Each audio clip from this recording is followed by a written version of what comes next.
This is number 5 hole, and we found all of this crap. We call it FLEGMOID. See all this? All of this right around there. We were building it, and we saw all this. And this just isn't a mark.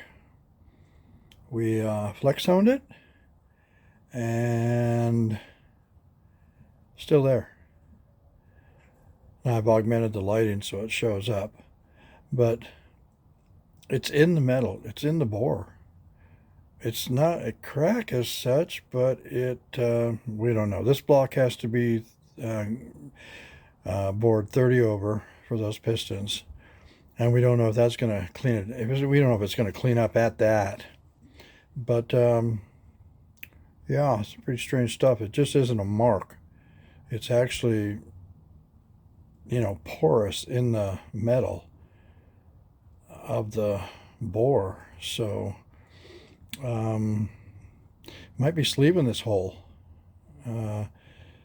just to safeguard ourselves against any future trouble. But this really isn't a heavy duty block, or is going to be in severe duty or extreme duty.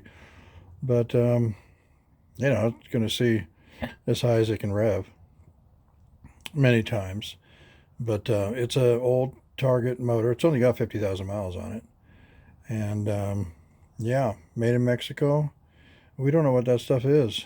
We're going to have to get with the machine shop, but this already has been to the machine shop. So a lot of the stuff we're going to have to do over again. But I'm not going to build it like that. It's smooth as a baby's butt, but I don't know. I don't know what it is, but we're going to have to eliminate it. Can't have it go like this. Yeah, got to change that. This is the number 5 piston for the hole with the FLEGMOID in it. We had it almost together, well, until we came to the number 5 hole. Now it has to be completely disassembled and cleaned. This piston is 30 over, Speed Pro TRW L 2256, aluminum forged, press pin, I-beam. Lucky if we get it to 10 to 1, but it's a great OEM replacement piston. Nothing wrong with it.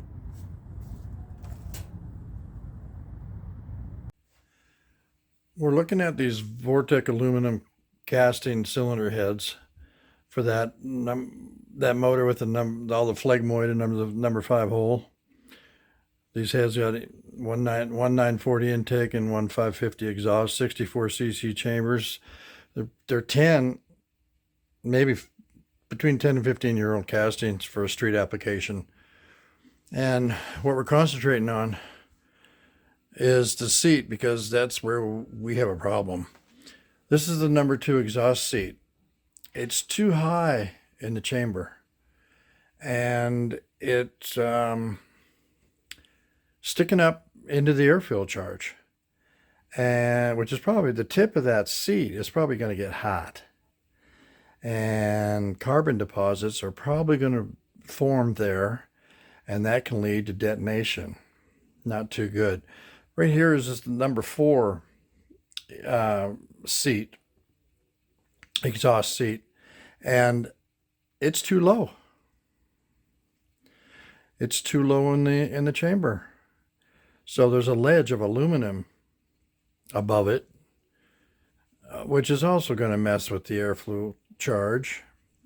You'd kind of want everything to be copacetic and even, so that the air-fuel charge in all cylinders is going through there unrestricted and as efficiently as possible.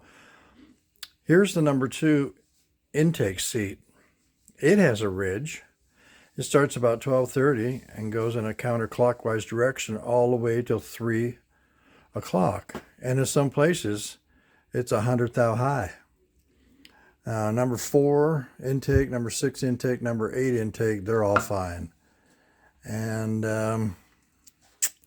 you can see that we have issues here. Now, over here, these are the part of the casting for the guides to go through. and they're not straight. You know what I mean? You see this line here is really what they follow, and the guides follow that line as well. So in number 2, it sticks down quite a bit. In number 4 less, number 6 less, number 8 less. In a line just like that. So in addition to all of that, you know, the high performance box stores that sell to us all, you know, in some of their literature, you go to the same part number, right? And it'll say that, oh, these are powdered metal seats. Go to the other box store, and in their literature, it says, oh no, these are ductile iron seats. So you don't know. You've got to get a machine shop in there to figure it out.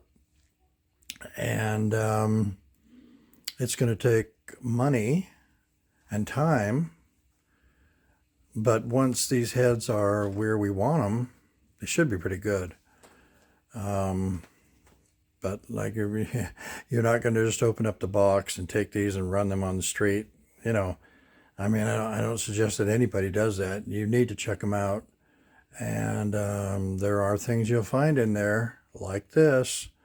And they got to be sorted out. It's going to cost you both time and money. But once you get them to where you want them, they'll be right. All these issues fixed. Pretty nice set of heads, really, for the street, you know. Anyway, time and money always comes down to that. Always comes down to that.